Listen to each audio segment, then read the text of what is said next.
আইএসএলে ভার আসতে পারে কিন্তু সামনের সিজনে সব কিছু যদি ঠিকঠাক থাকে তাহলে আমরা অনেক হাই কোয়ালিটির টেকনোলজি দেখতে পেতে পারি সামনের বছরের আইএসএল থেকে।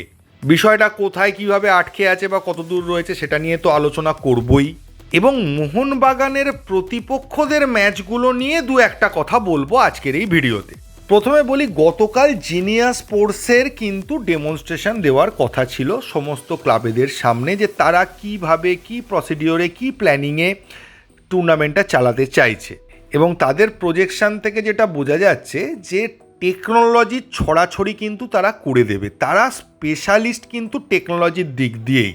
তারা বিভিন্ন বড় বড় লিগের স্পোর্টসের এই টেকনিক্যাল সাপোর্টগুলো প্রোভাইড করে, নতুন ধরনের টেকনিক্যাল সাপোর্ট নিয়ে আসে।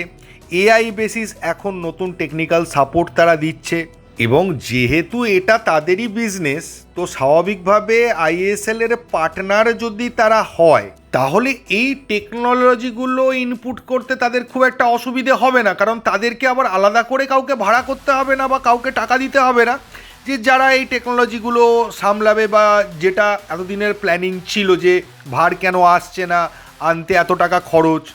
যেমন এফএসডিএল এর ক্ষেত্রে একটা অ্যাডভান্টেজ ছিল যে জিও হটস্টারটা ওদের রয়েছে, ফলে টেলিকাস্টের প্রবলেমটা ওদের অত মাথা ব্যথা ছিল না।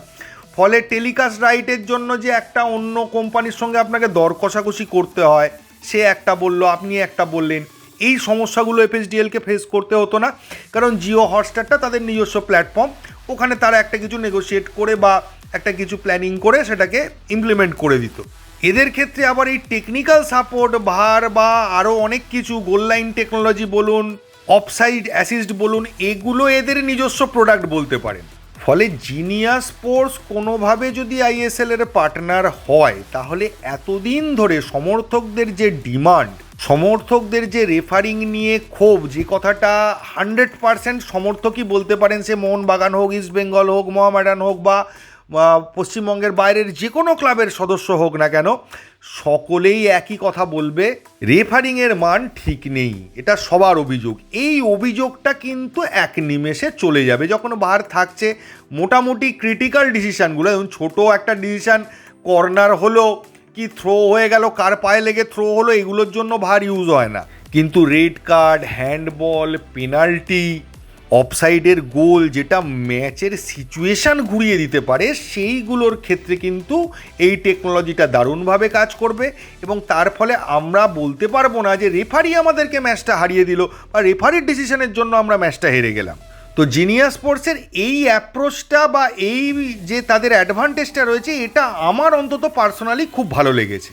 কিন্তু সমস্যা এখনও রয়েছে, কারণ মেন ব্যাপারটা হচ্ছে ক্লাবেরা যেটা জানতে চাইছে সেটা হচ্ছে যে আপনারা কি করবেন কি না করবেন, কতটা জাঁকজমকপূর্ণ টুর্নামেন্ট করবেন, সেটা বড় কথা নয়, আমরা টাকা দিচ্ছি কি ফেরত পাবো।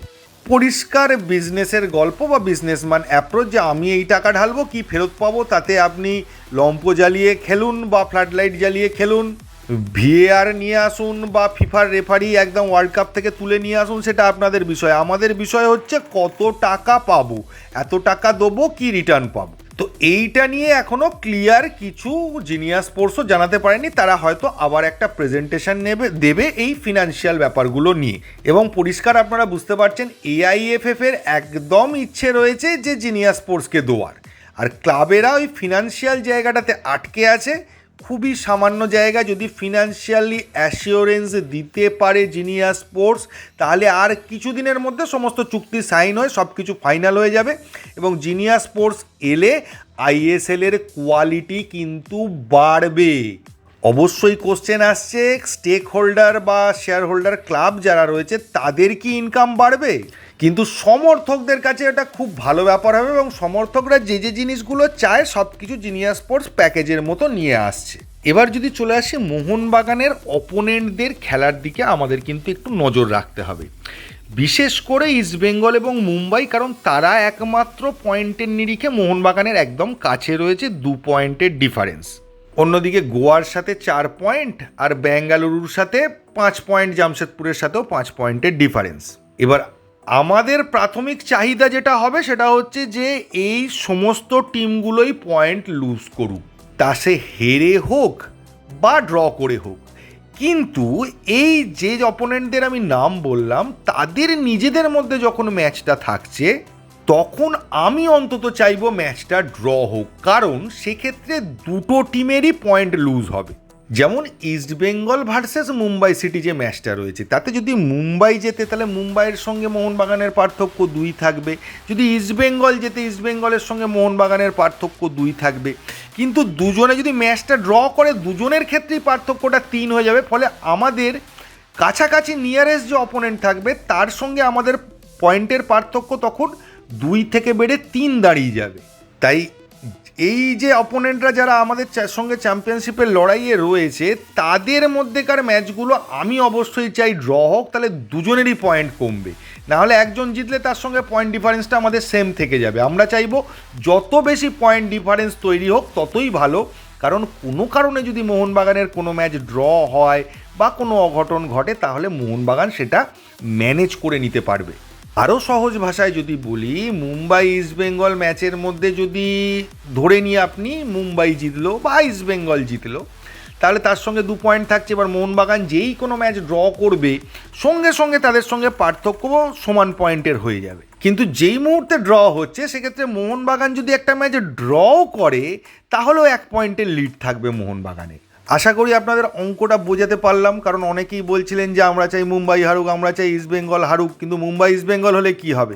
তো এইটা আশা করি আমি ক্লিয়ার করতে পারলাম যে কেন আমি চাইছিলাম যে মোহনবাগানের মেন অপোনেন্টদের ম্যাচগুলো ড্র হোক। তো এর বেশি কিছু বলার নেই, এইটুকুই যা আপডেট ছিল আপনাদের দেওয়ার ওই জিনিয়াস স্পোর্টস নিয়ে।